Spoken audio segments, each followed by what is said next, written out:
بسم الله، الحمد لله، والصلاة والسلام على رسول الله صلى الله تعالى عليه وسلم. وشەویستەکانم یۆجە نیعمەتە فرە گەورەکە رب العالمینی بریتیاجە چەمەکانمە کە خۆی گەورەی پەنە عەتا کردین. بەڕاستی ئینسان مەزانۆ نیعمەت و چەمی چەند گەورەن هەتاوەکو کەس بۆن یاجە دەستژمەوەن. ئینسان جاریچانە هەن فرە هەوڵمەوە هەتاوەکو چەمەکەیش گێڵنەوە یان کزیەکەیش مردنون زیاتر کز نەبوو. ئەگەر گەرەکتانە زاندێ نیعمەت و چەمی چەند گەورن پرسیارە کردێ چا کەسا کە چەمشان نییە و چەمشاجە دەستدان. ئیچ چەمە مافێ فرە گەورەژینێ سەرماوە ئەشم جێبەجێشا کردم. یۆجە مافە فرە گەورەکە سەرماوە ئانە ئیچ چەمە پارێزن مێجە حەڕامی جە گوناحی. خوا بە گەورەیەش کە چەمش پەنە عەتا کردێن مێ فەرماوانش بە پێغەمبەر و خوای صلی الله عليه وآله وسلم قل للمؤمنين يغضوا من أبصارهم ويحفظوا فروجهم. واشە بە ئیماندارە پیاەکە چەمەکەشە پارێزنە داوێن وێشە پارێزنە. بە ئافرەتەکەش واشە بە هەمان شێواز چەمێشە پارێزنە داوێنشە پارێزنە لاشێتشە پۆژنارە و پارێزنە. وەڵە بەڕێزەکێ یەری ئەرکێنە سەر و شانێ ماوە. پێغەمبەریان صلی الله عليه وآله وسلم فەرماوە بە پیاەکە فەرماوە دماوێم هیچ فتنەیەوەم جیان ناستن ئەنە و فتنە و ژەنا ناڕەحەت بۆ و قورس بۆ سەر و پیاەکە. ئێمە ئینامێ زەمەنێوەنە کافر و بێدینەکێ گەرەکشانە ئافرەتی کەرا بەچێوە سووک و کڕن و ئەسای ورەتێش پەنەکەرە. دیقەت ماینە سابوونێەوە بە ڕسم و ئافرەتێ ورەش ڕۆوەنێەوە بە هەمان شێواز. جەریدەوە ڕۆژنامەوە هەر پاسنن غەیر و ئانیشاچە تەنەنەت بڕوا کردێ بۆ یاخو پاڵایەج ڕسم و ئافرەتێەوە ژی نەبوو. ئینە سوکایەتیەوە گەورن بە ئافرەتێ کردیەوە ئاست و جیهانی نەکردیەوە. ئێمە موسڵمان ئەشم فرە پارێزریە بیمێ و هۆیما فرە پارێزن. بەڕاستی هەریۆجە ئێمە ئەشم گێڵەوە سەر وێشەرە تەماشۆ حاڵ وێشکەرە و تەماشۆ ژیان وێشکەرە و ژیانیش ڕازنەوە بە تاعەت و عەبدایەتی چەمەکەش پارێزنەوە ڕوخاتەوە خوای. پێغەمبەریان صلی الله عليه وآله وسلم فەرماوە نەزەر و ئینسانی و تەماشەکردە و ئینسانی سەهمێوەن شەیتان دڵ و ئینسانەکەی پێکو جارچیان ئینسانەکەی گیرۆدە بوو بەهۆ نەزەرێەوە فەرماوە هەر کەسێ وەڕوخاتەوە خوای چەمێوەش گێرۆ جە ئافرەتێەوە حەرامی خوای گەورە حەلاوەت و شیرینیە و زۆر دڵش جە تاعەت و عیبادەشینە تا ڕۆ قیامەتی فەرمایشتەوە. ئینسان ئەگە ویر کەرەوە خەرمانێ فرە گەورە بە دنەشخارتەوە سۆچۆ دەبەخوان نەزەر پێسە دنەشخارتەکەن جاریچان هەن گرد و خەرمان و ژیان سۆچنەوە. نەزەر و تەماشەکردە و ئافرەتا و تەماشەکردە و پیان نامەحرەمی حتمەن ئینسانی کارێ پەنەکەرۆ چ ئافرەتە وەراوەر و پیاکەیش چ پیا وەراوەر و ئافرەتەکەش ئا چێژ و تامە حەقیقەیە وەرنەگێرۆ. ئینسان ئەشم فرە ئاگاجە چەمەکەش بوو. فەضل و کوڕ عەباسی مامۆزا و پێغەمبەر و خوای بێ صلی الله عليه وآله وسلم جارێشە سەر وڵاخی وەسەنی پێغەمبەریانی صلی الله عليه وآله وسلم پێوە لوای لوێنە.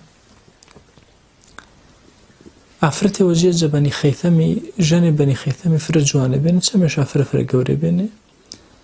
فەضلیش فرەترین کەسێوە کە جە پێغەمبەر و خوای شیە بۆ بریتی بێن جە فەضلی فرە ڕەنگەش چاڵی شێنە فرە جوان بێن وەسیم بێن. طبعا پێغەمبەر و وێما صلی الله عليه وآله وسلم جە یوسفی عليه السلام جوانتر بێن فرە زەریف بێن. فەرماوە فەضل کە ئەی کناسێشە دیە ئاگاش جەوێژ نەمە تەماشۆ کناسەکەی کەرێ کناسەکەش تەماشۆ ئاڵی کرد. پێغەمبەر و خوای صلی الله عليه وآله وسلم زنجش کرد کەرشە وەڵێ ئەی فەضل ئینای چەنی من. جاری دووەم فەضل تەماشش کرد جاری یەرە جار پێغەمبەر و خوای صلی الله عليه وآله وسلم گەڵ ناشو. فەضل ئینای چەنی من. فەضل فرە شەرمش کرد دما و ئانەی فەضل و کوڕ عەباسی تەماشا یەک ئافرەتی نەکرد عیبەوە فرە گەورە هەستکەری ئامان سەرش فەضل ئیسا قەبرەکەیژی نا بوخارا منطقە بوخارا و سەمەرقەند لوا پێی ئاگەیە چاگە شەهید بی هەریوەجە ئێمە ئەشم ئاگاجە چەمەکاش بۆ پارێزنشە مامۆستا سەعیدی نورسی فەرماوە عیزەت و عیلمی پاسەم پە نەکەرەوە کە تەماشایەوە حەرام نەکردونە یوسف عەلەیهی السەلام گرتمە داستانەکەما ژنیان کە چەند پیا و مەرد تاواژوە ژووگێرە وەراوەر و جوانی زڵیخای و وەراوەر و دنیەوە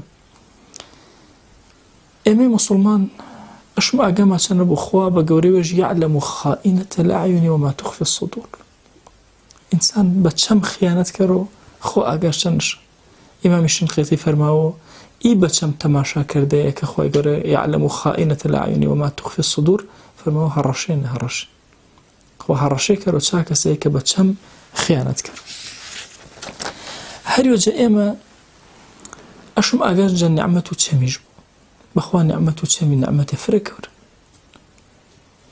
وەڵێ ئانێنە کارێڵ سەر بێ کە وێڵ هەر نەبینی وەرو خاترە خۆی چەمڵ گێڕ پێویستمە پانێنە چەمەکەمە پارێزن وەشە ویسەکەم مەواشە ئینە مامۆزامە ئینە لالۆزامە ئینە مەتیەزامە شەریعەت و خوایە تۆ پێی هەر کەسێەوە بشێ کە شوشمە نەکەری نەزەرکردەش حرامە و عینەن بە هەمان شێواز کوڕە بە ڕێزەکەت هەر ئافرەتێەوە کە بشێ پێی تۆ باریش سەواون ئیسەیە دمایی فەرق مەکەرەوە چکە براژەنی ئیسە دروستە نێنە بەڵام دماتە دروستن هەر حرامە تەماشا کرد بەعزێ عادەتێ هەنێ بەعزێ وڵاتە وێمانە ئەشم تەرکێ کردیا پێچەوانەوە دینین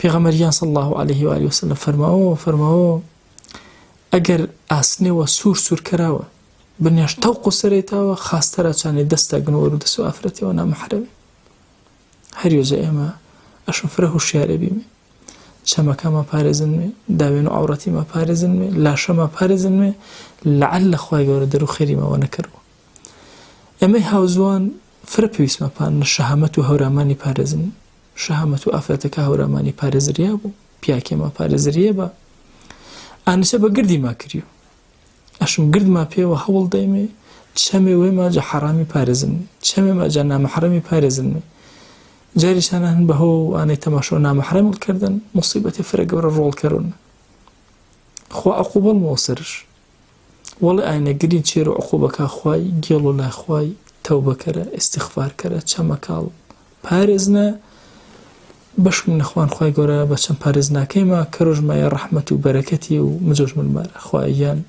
هەر گوناحی بە چەم کردن مەعەفووەمە کەرە بەزەی وەڵمجەمل مارە چەنەما وەش بە تۆ ئەرحەم الراحمین یا ئیلاهی هانامە بە تۆ ئاردن هانامە بەزەیی تۆ ئاردن رحمة بزي والمجمل ما وعفو ما كرا وصلى الله على سيدنا محمد وعلى آله وصحبه وسلم تسليما كثيرا أبدا إلى يوم الدين.